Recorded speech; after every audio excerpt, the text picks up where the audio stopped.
about getting together, all our formal get-togethers with all the player welfare managers and wellbeing managers, from all the Super League clubs, and we've got representatives from Championship and League One, all the Rugby League Curs staff, and we've got a great relationship now with USEN as well. So a real good get-together, educational day, with a main focus on continuous professional development. So it's been excellent. There's a range of experience within the player welfare managers. Some of them are quite new to the role, some are more experienced. How important are days like today? Yeah, it's good. It's almost like having a mentor-mentee relationship. You build up those relationships with the more experienced welfare managers, and the newer to the role, not younger, that's probably the wrong term, but the newer welfare managers get to lean on them and ask advice and guidance, not just at these meetings, but throughout the next 3 months. They can call on that relationship that they've developed today by phoning the welfare manager and asking for advice and guidance on any particular subject around well-being. Do you think the work of the player welfare managers is as widely known as it could and should be? No, I think we should shout it from the rooftops more often, and I think the welfare managers should do the same. Yeah, the welfare managers and the wellbeing role that they play, and the great work that goes on at clubs across academy, scholarship, women's, men's, wheelchair rugby league, the full spectrum of the sport. They do a great job, and I think it's probably their nature is to go about their work quietly and confidentially in some respects, and that probably is an inhibitor to promoting things as much as we should do. Well, I think we've come a long way in a short space of time. I think the game is now seen up there with one of the best from a lot of the sports, both in the UK and further afield. And I think all the stakeholders within the game really appreciate certainly the work that the wellbeing managers are doing. I think Rugby League Curs have certainly got a good reputation in this area as well. But it's people on the ground, it's the people like the player wellbeing managers, like the people that see the players and their families and the staff. I think they see them every day, and this is a real crucial role. And I think the importance of that is certainly seen by all the clubs. Right, go on then, fellas. What is player welfare? What does it look like to you on the ground day to day? I think for me, I actually don't like the term player welfare. I think welfare is deemed as negative and reactive. I think over probably the last 6 to 7 years that the roles have changed quite a fair bit. I think how we're perceived by players has changed, or in my experience it has. Initially it was deemed as, if I've got an issue I'll go and see him and he'll help me sort it out. Whereas now I think we're trying to work a lot more proactively, foresee issues that may come and try and help the players put things in place that stop any issues that may have a negative impact in years to come. I think that's true, and I think another thing is we're not just dealing with players, are we? No. I think so. In our context, we talk about well-being rather than welfare, and how we can encourage our players, our staff, our wider community, I suppose, as well, in having a plan for life, and recognising that when you cross that line and walk into the building, you're the same person that you were before you crossed that line. So, and the same when you leave as well. So if you're in a good space when you leave and you're going home, then you're going to be a better partner, a better dad, a better mum, whatever. And that it's that bigger picture than just what are you going to do on the pitch, innit? It's you've got the families as well, though, haven't you? You've got to, like, as you know, overseas players come over, you're kind of looking after the kids. Which schools you think would be best for their kids, because as we all know, some kids might have autistic children or something, so you say this school might benefit your kid more with what, things like that. And then obviously just where to live, and you've got to put them up to houses. It's a big responsibility onto you, because you don't want to put them up somewhere where, it's like the Bronx, should I say? But your relationship's very different, isn't it? Because you're not coaching staff, are you, by any stretch of the imagination? No, but I think it's been really important getting the staff to buy in. I think the way to get the staff to buy in is help them understand the positive effect on performance as well. I think if the players come to train every day and they're happy, they've got a smile on their face, the families are happy, inevitably they're going to train better and perform better. So I think that is not part of the performance staff, but I think the performance staff understanding the linking relationship between good wellbeing and performance is important. Yeah, I think we want to always have a good relationship with those performance staff, don't we? Because I think, like any community, different people see different things. People speak to different audiences, don't they, I suppose? So, a player on a treatment bed might say something to a physio where that physio thinks, oh, you know what, such well, you could have a real help with that, and having that good relationship across the board really helps, doesn't it? And I think the stigma's gone away, like Stu was saying about it's not just about welfare. Like people used to say players didn't want to go and speak to the welfare if he was with the coaching staff, because straight away they think, well, what's wrong with him, what's wrong with him? But it could be something completely trivial, like, I don't know, I'm buying a new car, do you know any contacts made, or you know, I want to get a best deal. So I think that stigma's gone away, because literally we try and help him in absolutely anything we can. Kylie, obviously you've been in the welfare role for quite some time now at Warrington. What's probably been the most difficult period of that time, and what do you feel most pleased about? Well, there's a few probably areas I'd say. Obviously results, you know, when the team's not going too well, the environment can get a bit toxic with blame. When it starts going like this, it's quite a messy situation, scenario. You try and withdraw yourself as much as possible from those conversations, you know, not just with players, with staff and colleagues. That is an area that's hard to juggle.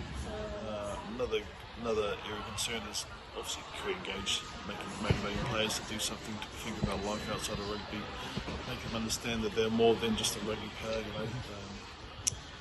Those are areas that are always challenging every year. And that's probably, you know, when you get an influx of players, you're hoping to get that player that is engaged and that is helpful, because I've had some players that are left in the past that have been really good with education and pushing on players, and have been good role models for the younger kids with their own businesses or studying with education. And the players are able to look upon these senior players, you know, that when they leave, they've got to start from scratch again. So those are challenging times.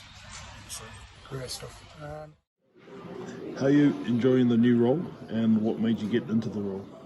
I'm enjoying it very, very much. It's great to be back around, in and around the first team players. What made me jump here? I think having done a lot of education work with Rugby League Cares, and certainly on the mental health side of things, totally changed my concept of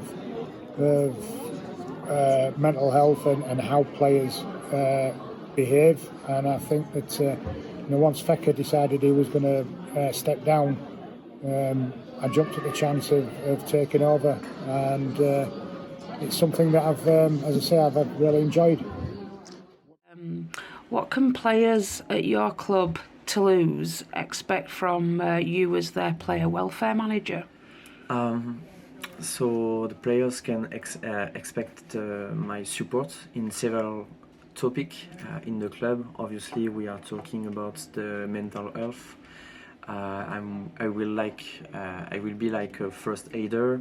Also, if they have projects for their life after rugby, I will be there to help them to find good courses, to find grants or the way to help them to have financial help in this topic. Also, they also have their life beside rugby. I'm talking about the family, and especially for us in France, we have a lot of foreign players who come over, so they come with their family. So I'm here to help them to be with the French culture. If they are looking for example, a school for the children, so I will be there to help them. And there is also a lot of things around the French culture, the life in France. I will be the first person to help them.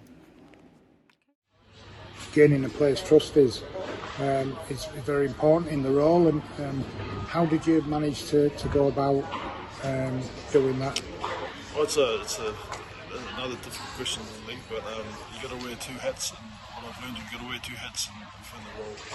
And then you've got your club hat, where you obviously want the club to do as well as possible on and off the pitch, and then you've got to be supportive of the coaches and their philosophy and the DNA that they're trying to drive and the culture you're trying to drive. But then you've got the players, especially those who've been dropped about making a team. You got to be supportive there. You know, you sort of you know, you got to be honest with your dealings, and you sort of got to back them as well. You know, if you can back them, you gain their trust. You got to be, you know, you got to be honest and genuine and congruent with the way you deal with them too. You know, so I always do that. I always be my real self and be honest with the player. If I don't think it's right, I think he's stepping over the line, if he's out of order, and it's not falling within the team, it doesn't conform within what the team are trying to achieve. Yeah, I think that's the best way of gaining trust. You know, being there. You know, especially when times of need, when they're injured or with family commitments or issues. You know, that's the best way, I guess. And how do you manage those, like the difficult ones? You know, when you've got a relationship with a player, so you know there's something going on in the background, and you have to manage that with the coaching staff. Have you had any issues where the coaching staff are like, "Oh, I'll just tell them to get on with it," and you've had to? I think generally, if there's a major issue which I think could have a long-lasting impact, I'd encourage the player to speak to the head coach. If it's something that's manageable or something the player's not comfortable with, obviously do as much work as we can, try and get as much help and support where I can. I think it can be tough at times. I've had a past experience before where I had a player who were really struggling, but it was in hand and we're dealing with it, but the other staff had noticed that the player were coming in, they were very down on the morning, and a lot of the staff had been into him a little bit about saying, "Oh look, you don't want him to come in a negative mood every day, leave that at doorstep." So I'd spoke to the staff and said to him, "Look, just leave him alone. If you're going to speak to him, just be positive with him. Don't constantly question, just be positive with him." And then literally the day after, as the lad had walked in, one of the staff members has gone straight up to him and said, "Why are you walking in with your face like that?" And the lad had come straight to me, so I had to go to the head coach and say, "Look, we had a meeting yesterday and I said to you all, you know, he's struggling a bit, but he'll be fine. He just needs a little bit of time here, but just be positive with him." And literally 5 minutes after that meeting, one of the staff members has gone out with the approach which said stay away from. So it can be tricky at times, it can be difficult, but I think the players respect you being honest and open with them as well. I think they do, and I think it's also important to re-emphasise. I always, when I'm working with a player for the first time, right at the very beginning of the journey with us in a club, I explain what we mean by confidentiality. And I think it's really important that a player understands that what they say to you isn't going to get fed right back to the coaching staff. But equally, that if they want you to speak on to the coaching staff, you can be that mediator as well. Yeah. So I would always ask for consent from a player to go and talk to a coach or a physio if they want me to, and if they don't want me to, well, it's their story, it isn't my story. Yeah. I think the coaches now know enough as well to understand it, and they don't come and ask questions as long as they know that the player's okay. I think in my experience, the head coach at the minute, he'll say, "Is so and so okay?" Or if he knows something I don't, he might say to me, "It might be worth having a conversation with." They've been quite seeing myself. I think supporting what you said, Paul, then relationships with performance staff are massive, because we probably spend less time with the players and all with the staff. Like our coach should do one-on-one reviews every week, and the coaching with the players, the skills with them, the S&C with them in the gym all the time, on the field with them, the medical staff have gone, and the time we get really is when we go chasing the players for that time, or unless they specifically want something. So I think having the support that they can actually come to us as well and say, "Look, I think you might want to have a chat with someone," so I think that's invaluable. Yeah. You can prevent whole situations though as well, can't you? Because I think one thing that I think is really important is knowing your player and knowing what's going on in their story. So I wouldn't go and, you know, break someone's confidence, but if I know, like for example, you've got a player who's got an anniversary of a bereavement coming up or something like that, then just tipping the coaching staff off to say, you know, remember last year? Well, can you believe the year's nearly gone? This person might be a little bit wobbly this week. Just, you know, be aware. Well, I know something at Christmas. That's something I always do at Christmas leading up, because obviously everyone's buzzing. They've got kids and that. But I'll always, like before our meeting, before we leave, I'll always say, "Just listen, lads. Remember, keep in touch with everyone, because Christmas is good, but some people it might not be good, because you don't know what they might have lost someone, or something bad might have happened at Christmas." So you'll have players from overseas, a lot of them that'll be in a house on their own, and so we've got a link here with kind of talking to parents about player welfare and kids coming into the club. Obviously there's a connection here.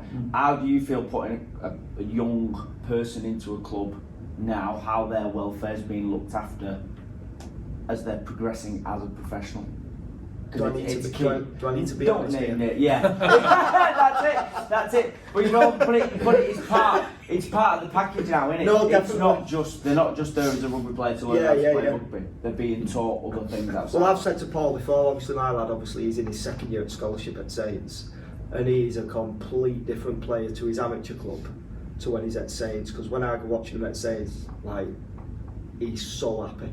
But I think it's just possibly because, like, when people go on about, when we was talking in the other room, like where you go on about the culture of the club and things like that, it's just all like, everyone's happy, but there's a structure, and there's like kind of, you know, you've got to not necessarily stick to these rules, but everyone knows the borderline. Like, there was no messing about, like, they do the drills, walk into another drill, they have a bit of a laugh, but when they're doing the drills, and I can't speak highly enough of what my lad's been through at that club. He absolutely loves it, and he's a complete different child when he's there to when he's at his amateur club. And that kind of learning what you're saying about knowing your player, that starts from this, you did a talk, didn't you, for him? It was a couple of months ago, do you remember when we did it upstairs, and you told a few stories, and like, I remember coming home with my lad and he was like, wow, you don't realise what impact this can do for going further up. And Nige come as well, didn't he? Yeah, he did. Leeds told us a story, and well, I know I never experienced anything like that when I came through Boynton in 99, 2000, so I can only go off what Saints have done, but it's been brilliant for him. The whole thing's moved on, isn't it? You know, I think every club's doing everything that we can now to try and make sure that from the minute a person comes through your door, that they understand who you are as a club, what you expect of them as a player, as a person, but also just trying to normalise it right from the very start, that it's okay to talk, it's okay to not be okay. It's a bit of a cliche, that, isn't it now? But also it's okay to be okay. Yeah. And you know, if things are going well, celebrate it and tell that story. So I think, I think it's something we've worked hard on, but I think a lot of clubs are doing the best. Yeah, and I think it's good for the young ones as well. So I know, obviously, Wakefield, you've got it as well. You have a lot of past players working with the younger ones. Yeah. Because I know Alfie, my youngest, he loves Gary Wheeler's coming in. Like, and I know Gary had a lot of injuries and that, but he was a gun player, and a character. Do you know what I mean? And obviously you've got Shenton as well now, aren't you, at Wake? That's what I mean. So it's, I think, champion the past stuff a little bit, don't you, as well? And like you're saying, the youngsters got so much to learn from the past players, and likewise, really, didn't there? There's a lot. I think there's loads of different angles you could look at the past players in there. I think Francis mentioned earlier about representing what's happened before you, and I think it's important that you understand the heritage of the club and who's played. I think it's important from a retired player's point of view that they stay involved and feel part and feel like they can contribute still. So it's all part of building relationships, and I think the more that the current players can get to know some of the past players and sort of share the story as well, it helps them all sort of grow the history of the club in the future. Well, they're going to be that person, aren't they? In a few years' time, who's going to be telling their story to somebody else. It's important that the players recognise the legacy and the amount of kids and people that look up to them. You know, you have a lot of people going to a match day and they come to watch them 13 players play. So, you know, the impact you can have on other people's lives is massive. What are some of the challenges you face with the role in terms of players? I know you're from a different generation, so you know the kids these, they think differently, act differently, and have different values and behaviours. Yeah, it's. I think the first thing that I wanted to do, and probably needed to do, is try and gain their trust. You know, they need to, and the players. You know, once a player trusts you, then I think that they're more likely to open up if they've got any issues, for want of a better word. I think that, I think me being a bit of an archaic when it comes to playing, I think that, you know, I try to sort of create boundaries for myself, so, you know, I'm not in and around them when they're doing reviews or I've got team meetings. I try and have a look when they're training, doing a bit of training, so they know that I'm about. When they're having lunch, you know, I tend to have a walk around the players then. So, you know, it's just trying to set those boundaries and and making sure that the players know exactly where I am at any particular time and what they can expect from me, and hopefully, you know, that will gain their trust, and if they have got any issues, then or they need any advice, then, you know, I'm there for that. Last question. We've been talking about diversity and early on in the session this morning. Coming from a club that has quite a few overseas players within their remit, how do you go about making sure that everybody integrates well? Well, luckily I come from abroad myself. I come from New Zealand, so I understand the needs and the needs that are required for a player, but not only for the player, for the family, you know, for the wife, for the children. And the support there is quite a big, it's quite huge. They need to understand and trust in the club, and, you know, me as in my role, knowing that they'll be there to support them no matter what. Making the transition as easy as possible, whether it be, you know, religious belief or cultural differences. Luckily, I've lived in both New Zealand and Australia, so I understand what is required and what needs to be met. I just make it as easy as possible. You know, if I concentrate on the partner or the wife, making sure that their transition from abroad is as best as smoothly as possible, with getting the house and car and getting the house up to scratch and making it feel homely as possible, and then, you know, getting the kids into schooling and making sure the player, you know, feels included, you know, with the team. You know, with the English players, you know, I'm not saying there's a separation, but there is, you know, the overseas players like to live around each other. Mainly, I think they're all in the same boat. They understand they've got no family support here, so that within themselves they are a family. And that's probably the best way to tackle it, really, is making sure that the wife, the partner, and the children are in place and feel at home. Great stuff, thank you. I'm always amazed by the staff that the clubs have got. I think as a game we can be really proud of that. You know, we've got some outstanding individuals. You know, every club now, you know, from the CEO to the player wellbeing managers and the players, you know, the wellbeing's firmly embedded within, you know, the competition and the RFL and with Rugby League Curse. So we probably don't shout about it enough, but we've got some amazing people in our sport, and a lot of them are in this room today.